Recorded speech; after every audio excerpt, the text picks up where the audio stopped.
ලෝකය කියන්නේ මොකක්ද? තමන් හදාගත්ත ලෝකය මොකක්ද? අපි හැමෝටම තම තමන්ට සාපේක්ෂ වෙන වෙනම ලෝක තියෙනවා. ඉතින් මේ ලෝකය ගැන කතා කරනකොට ඇත්තටම තමන්ගේ මානසික ස්වභාවය අනුව තමයි අපි එළිය ලෝකය නිර්මාණය කරන්නේ. මම මෙහෙම කියන්නම්කෝ. දැන් තනකොළ අපිට පේන්නේ මොන පාටටද? කොළ පාටට. හැබැයි හරක්ට පේන්නේ අලු පාටට හුරු පාටකට. ඉතින් ඇත්තටම තනකොළ මොන පාටද? එක ප්‍රශ්නයක්. දැන් සාමාන්‍යයෙන් මම කණ්ණාඩි දාන කෙනෙක්. දුර පේනවා මදි නිසා. ඒතර මට කණ්ණාඩි දැම්මහම ඉදිරියේදී තියෙන දේ පැහැදිලිව පේනවා. කණ්ණාඩි ගැලවුවාම බොඳ වෙලා තියෙනවා. හැබැයි ඉස්සරහා තියෙන දේ වෙනස් වුණේ නෑනේ. ඇස වෙනස් වෙනකොට පෙනෙන දේ වෙනස් වෙනවා.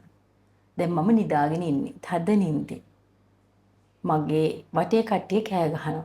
කන තියෙනවා. නමුත් මට ඇහෙන්නේ නෑ. ඇයි එතන සිහිය සිත නැති නිසා. ඉතින් මේ වගේ තමයි අපි එකිනෙකා තම තමන්ට ආවේනික වෙච්ච ලෝක වෙන වෙනම හදාගෙන තියෙනවා. මෙන්න මේ ලෝක තමන්ගේ මානසික ස්වභාවයට අනුව තමයි හැදෙන්නේ. දැන් දකුණේ ඉන්න කෙනෙක්ගේ නෙවෙයි උත්තර කෙනෙක්ගේ තියෙන මානසික ස්වභාවය. ඒ වගේ නෙවෙයි උඩ රට කෙනෙක්ගේ තියෙන ස්වභාවය. මේ විදිහට මම මේ සාමාන්‍ය උදාහරණ දෙන්නේ. එක එක මිනිස්සු දකින දේ, පේන දේත් එක්ක ලෝක වෙනස්. මට පැහැදිලිවම කියන්න ඕන එක කාරණාවක් තියෙනවා. මේක මම කියපුම ගමන් ඔයාට තේරෙයිද නැද්ද කියන එක මම දන්නේ නැහැ. නමුත් බලන්න මේ විදියට ජීවිතේ ඔයා හදන ලෝකය, මානසිකව හදන ලෝකය තමයි එළියෙන් නිර්මාණය වෙන්නේ. හරියට ඔයාගේ සිතුවිලි මේ හැමදේම මිරිගුවක් වගේ. තියෙනවා කියලා පේනවා.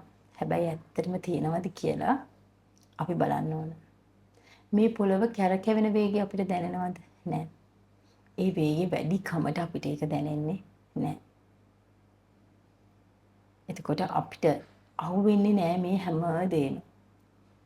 ඔයාගේ සිතේ සිතුවිලි වැඩ කරන වේගය ඔයාලට දැනෙනවද? එකක් සිතුවිල්ලක් එනවා තව එකක් එනවා. එකක් එනවා ඒක නතර වෙලා තව එකක් එනවා. මේ ස්පීඩ් එක වැඩි නිසාම මේ සිතුවිලි වල දෙකක් අතර හිඩස තමන් නැති ස්වභාවය අපිට දැනෙන්නේ නැහැ. මේ ශරීරය කියන එක පවා ගඟක් වගේ. ගඟ කොයි වෙලාවකවත් නතර වෙලා තියෙන්නේ නැහැ. නොනවති ගලනවා. මෙතන මේ ගඟ මේ වෙලේ තියෙනවා කියලා පෙවුනට හැබැයි මේ තිබිච්ච වතුර නෙමෙයි ඊළඟ තප්පරේ තියෙන්නේ. මෙන්න මේ විදිහට ශරීරය තප්පරෙන් තප්පර ශනික විපර්යාසයටපත් වෙමින් ඊටමත් වේගෙන් ගඟක් වගේ වෙනස් වෙමින් තියෙනවා. මේක අපිට කියන්න බෑ එක මිනිස්සෙක් එක දෙයක් කියලා. ඒ ගලන වේගේ වැඩිකම නිසාම මෙතන මේ ශරීර ස්වභාවයක් ඇත්තටම එක මොහොතකටවත් එක විදිහකට පවතින්නේ නැහැ. හැබැයි අපි හිතනවා මේක තියෙනවා. අතීතේ තිබිච්ච විදිය නෙවෙයි අද තියෙන විදිය නෙවෙයි හෙට. ඔක ඔයාට ඇහැට පේන දෙන්නේ චූටි කාලේ ෆොටෝ එකක ඔයයි දැනුයි ගත්තත් ඔයා හිතනවා මම තමයි එතන ඉඳී කියලා. හැබැයි මම කියනවා ඔබ නෙවෙයි එතන ඉඳී. ඔබ මොහොතින් මොහොතට වෙනස් වෙලා තියෙන්නේ. මේ ජීවිතෙන් මරුණාට පස්සේ වෙන්නේ ඔබම එක ස්වරූපයකින් තව ස්වරූපයක් බවට පත්වීම. මේ කරුණු ටිකක් ගැඹුරු විදිහට පේන්න පුළුවන් අපි එකින් එක ටිකෙන් ටික ලියාගෙන යන් මොකද එකපාරටම කිව්වොත් මේක බර වැඩි වෙන්න පුළුවන් නිසා සත්‍ය කියන්නේ හරි වෙනස් දෙයක්. හැබැයි ඔයාගේ ඇතුලේ හැමදාම තියෙන දෙයක්.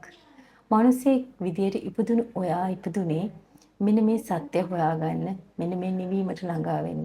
මෙන්න මේ ඔබ නොවන ඔබේ යථාර්ථය, යථා ස්වභාවය අවබෝධ කරගන්න.